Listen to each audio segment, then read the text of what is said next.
Hello बच्चों। Last slide में हम लोगों ने फ्लावर और टिपिकल एंथर के बारे में डिटेल ली थी।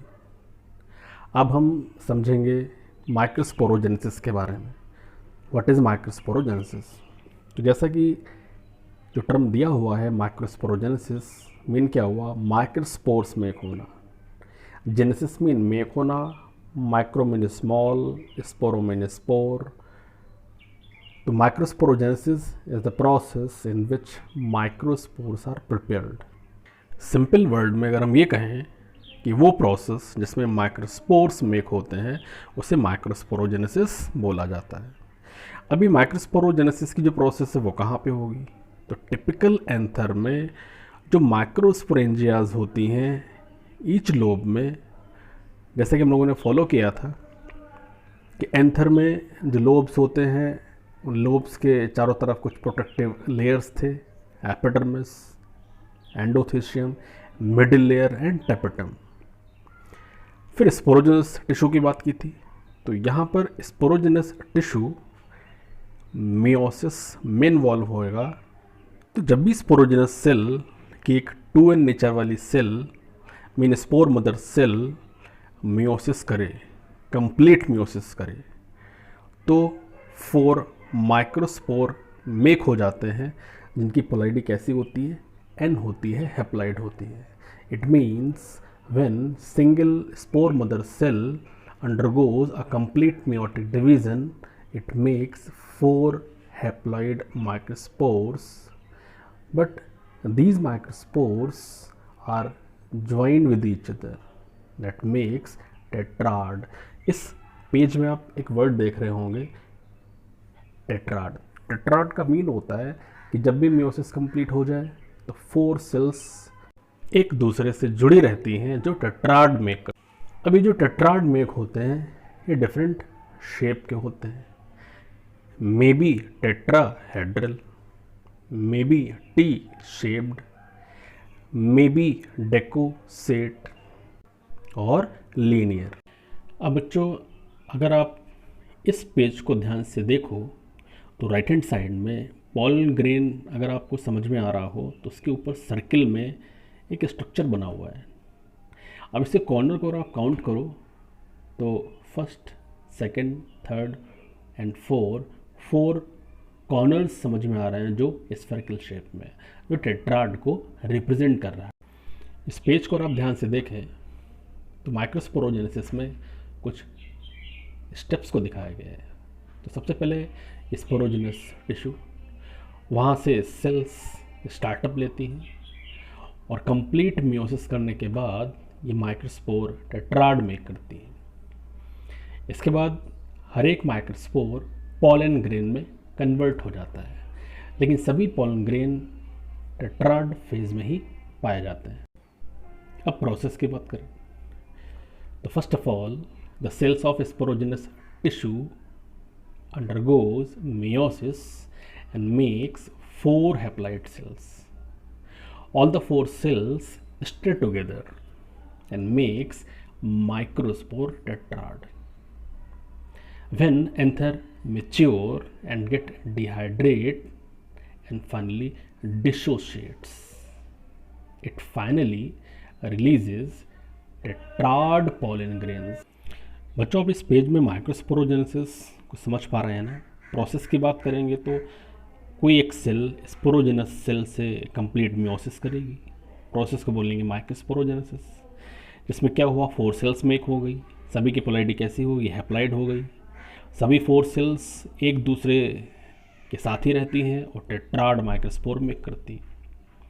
अब अगर ये एंथर मेच्योर हो जाए, डिहाइड्रेट हो जाए तो डिसोशिएट हो जाएगा, जिसकी वजह से टेट्राड पॉलन ग्रेन रिलीज होंगे।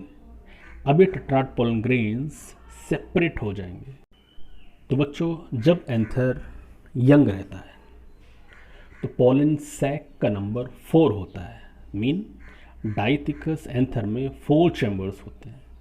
लेकिन डेhiscence के बाद नंबर ऑफ चैम्बर्स कितने रह जाते हैं? 2 रह जाते हैं। जैसे कि इस पेज से आप अगर ऑब्जर्व कर पा रहे हो तो राइट हैंड लेफ्ट साइड में दोनों तरफ चैम्बर्स का जो नंबर है वो सिंगल दिख रहा है। वैसे तो आप काउंट कर रहे होंगे, वन साइड में 2 चैम्बर, सेकंड साइड में 2 चैम्बर, लेकिन जब ये कंप्लीट डेhiscence इसका हो चुका है, ठीक है, इसके अंदर जो भी स्फेरिकल बॉडीज फिल्ड हैं जिसकी नेमिंग पॉलन ग्रेन से दिखाई गई है, ठीक है, तो जब डेhiscence हो जाएगा तो एंथर में हमेशा याद रखेंगे केवल 2 चैम्बर्स ही बचे रह जाएंगे। इस पर क्वेश्चन भी आया है, द डेhiscenced या burst anther comprises only 2 chambers but young anther comprises 4 chambers specially in case of dithecous anther. बच्चों अब ध्यान देते हैं कि जब एंथर का डेhiscence हो गया, ठीक है ना, तो पॉलन ग्रेन रिलीज हुए टेट्राड के फॉर्म में, तो अब ये कैसे सेपरेट होंगे? तो आपको हम बता दें, जब एंथर का स्ट्रक्चर हम लोगों ने फॉलो किया था तो इनर मोस्ट लेयर जो प्रोटेक्टिव था वो कौन सा था? टैपेटम, जिनकी पोलाइडी हम लोगों ने फॉलो की थी पॉलीपोलाइडी, ठीक है।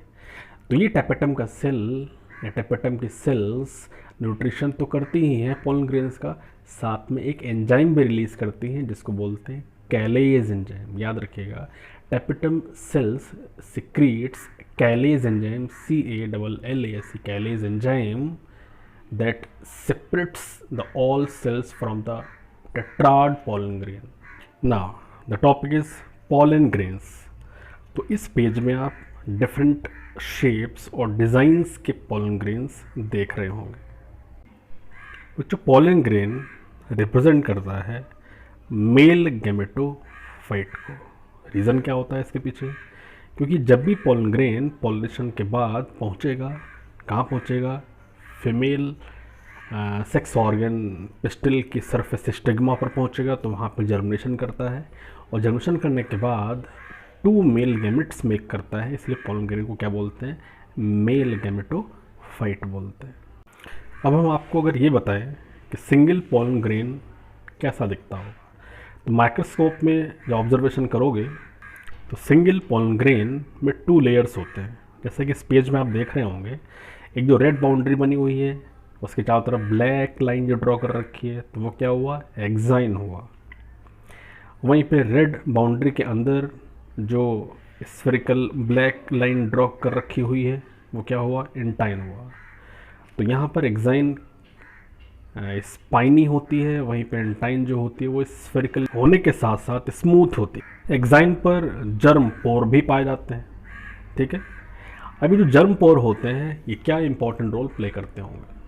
तो जर्म पोर का वर्क होता है, जब भी ये पॉलन ग्रेन जर्मिनेट करेगा तो पॉलन ट्यूब को पाथवे प्रोवाइड करना। जैसे कि इस पेज में आप देख रहे होंगे, एक ट्यूबुलर स्ट्रक्चर आउट ग्रोथ के फॉर्म में निकला हुआ है। तो ये कहाँ से निकला? जर्म पोर से निकला। अब आपको एक इम्पॉर्टेंट थिंग बताएं कि हर एक पॉलन ग्रेन में जो आउटर मोस्ट कवरिंग होती है, जिसको एक्साइन बोला जाता है, तो exine is made up of sporopollenin. Very important term, यहाँ से क्वेश्चन मेक होता है और मेक होगा। Exine is made up of sporopollenin. इसमें रेजिस्टेंस पावर होती है against high temperature, strong acids, alkali and enzymes. यही रीज़न होता है कि पॉलन ग्रेन्स को स्पोरोपोलेनिन के कारण लंबे समय तक स्टोर किया जा सकता है, या फिर इसी स्पोरोपोल की वजह से जो फॉसिल्स हैं, इन पॉलन ग्रेन के फॉसिल्स भी ऑब्टेन हुए हैं, ठीक है। अब इस पेज में आप टर्म देख रहे होंगे क्रायो प्रिजर्वेशन, बहुत इंपॉर्टेंट है, इसको समझेंगे।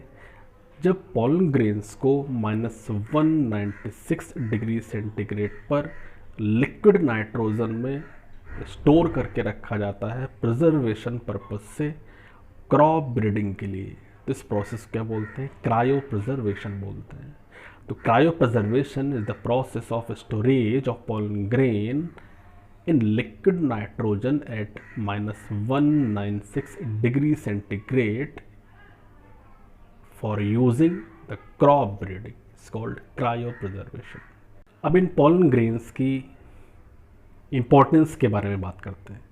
तो ये न्यूट्रिशनल वैल्यू को रिप्रेजेंट करते हैं, specially in case of athletes and race horses, क्योंकि ये रिच होते हैं मल्टीविटामिन्स के साथ साथ और एंटीऑक्सीडेंट्स के साथ। बच्चों ये तो बात हो गई पोलन ग्रेन्स के इम्पोर्टेंस की। अभी जो पोलन ग्रेन्स होते हैं ये कुछ हार्मफुल इम्पोर्टेंस को भी रिप्रेजेंट करते हैं, जैसे पोलन एलर्जी क्रिएट करते हैं जिसकी वजह से ब्रोंकियल प्रॉब्लम क्रिएट होती है। हो सकता है कि अस्थमा हो जाए, ब्रोंकाइटिस हो जाए, ठीक है ना। अब कुछ ऐसे प्लांट की बात करते हैं जैसे पार्थेनियम। तो पार्थेनियम प्लांट जो होता है इसके पोलन ग्रेन एलर्जी क्रिएट करते हैं, रेस्पिरेटरी डिसऑर्डर क्रिएट करते हैं जिससे अस्थमा बोलते हैं। अब बात करेंगे वायबिलिटी के बारे में। तो वायबिलिटी पोलन ग्रेन की जो होती है वो डिपेंड्स करती है टेम्परेचर पे और ह्यूमिडिटी पे। अब जो पोलन ग्रेन है वो वेबल हो सकता है from a few minute to several month. जैसे एग्जांपल की बात करते हैं तो राइस प्लांट के जो पोलन ग्रेन्स होते हैं उनकी वायबिलिटी फ्यू मिनट्स के लिए होती है टू फ्यू मंथ की। अगर बात करें सोलेनेसी फैमिली के मेंबर्स, रोजेसी फैमिली के मेंबर्स, लेगुमिनेसी फैमिली के मेंबर्स। बच्चों जैसे कि पीछे अभी हम लोगों ने फॉलो किया था कि पोलन ग्रेन में 2 लेयर्स होते हैं, एक्साइन एंड एंटाइन। एक्साइन को बताया था ये स्पोरोपोलिन से मिलकर बनता है, ये थिक और हार्ड ऑर्नामेंटल होता है। और ये भी बात की थी कि इसमें रेजिस्टेंट होता है against high temperature acid and alkali. Germ pore भी पाए जाते हैं। जर्मपोर स्फेरिकल शेप में होते हैं, ये सर्कुलर एपर्चर के फॉर्म में होते हैं, ठीक है, जहाँ पे स्पोरोपोलिन एब्सेंट होता है और यहाँ से पोलन ट्यूब इमर्ज होती है। वहीं पे अब बात करते हैं हम लोग इनर वॉल की। तो जो इनर वॉल का जो नेचर होता है वो कैसा होता है, थिन कंटिन्यूस लेयर होता है और ये पैक्टोसेलुलोजिक होता है। It means inner layer of pollen grain is made up of pectin and cellulose. वो जो इस पेज में आपको एक नेमिंग दिख रही है पोलन किट। और जहाँ तक और नेमिंग की बात है एंटाइन और एक्साइन आप समझ गए होंगे। तो व्हाट इज पोलन किट?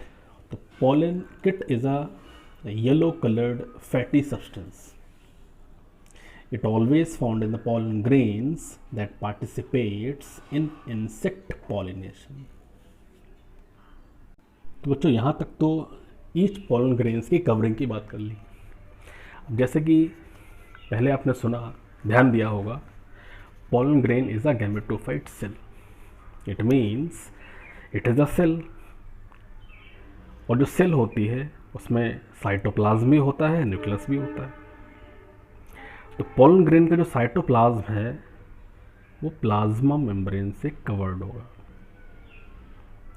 और जो 2 लेयर्स होते हैं वो तो होंगे ही होंगे। लेकिन जब भी पोलन ग्रेन का डेवलपमेंट होता है माइक्रोस्पोर से तो 2 सेल्स मेक हो जाती हैं, ठीक है। और ये 2 सेल्स कौन सी होती हैं? फर्स्ट वेजिटेटिव सेल और ट्यूब सेल जो बिगर होगी और साथ ही साथ इसमें एबंडेंस होती है फूड रिजर्व्स की और लार्ज इरेगुलर शेप का न्यूक्लियस भी होता है। Second generative cell. ये जनरेटिव सेल जो होती है स्मॉल होती है, स्पिंडल शेप्ड होती है, इसमें भी डेंस साइटोप्लाज्म होगा लेकिन न्यूक्लियस के साथ होगा, जिसमें ये साइटोप्लाज्म में फ्लोट करती रहती है। लेकिन किसके साइटोप्लाज्म में फ्लोट करती है? वेजिटेटिव सेल के साइटोप्लाज्म में जनरेटिव सेल फ्लोट करती रहती है। तो इस प्रकार 60% एंजियोस्पर्म्स में जब भी एंथर के ढेसन से पोलन ग्रेन निकलेगा तो 2 सेल्ड स्टेज में निकलेगा। वही जो 40% एंजियोस्पर्म की बात करते हैं तो उनमें जनरेटिव सेल डिवाइड हो जाता है माइटोसिस डिवीज़न करके और 2 मेल गैमेट्स में कन्वर्ट हो जाता है। तो इस तरीके से 40% जो एंजियोस्पर्म होंगे उनमें पोलन ग्रेन 3 सेल्ड स्टेज में बाहर रिलीज होते हैं। थैंक यू बच्चों।